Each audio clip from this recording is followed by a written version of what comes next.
गोपालपुर एक हल्की सुबह की रोशनी में जागता है, जो हरे भरे धान के खेतों और ऊंचे ताड़ के पेड़ों का अनावरण करता है।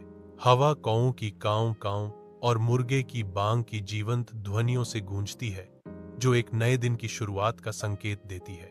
मछुआरे विशाल पद्मा नदी में जाल डालते हैं। क्षितिज के विरुद्ध उनके आंकड़े छोटे हैं। रामू गांव के रास्ते पर चलता है।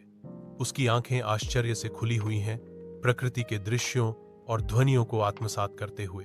वह रुक जाता है, गांव की सिम्फनी से मोहित हो जाता है।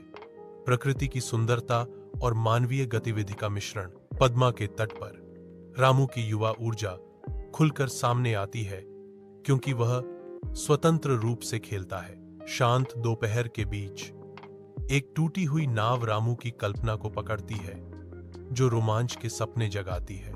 उसकी आंखों में जर्जर पोत के भीतर निहित संभावनाओं पर आश्चर्य का भाव झलकता है।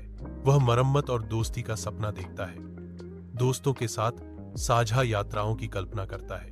अगर मैं इसे ठीक कर सकता हूं, तो मैं अपने दोस्तों के साथ नदी में तैरूंगा। धुंधले कमरे में रामू अपने पिता के सामने खड़ा है।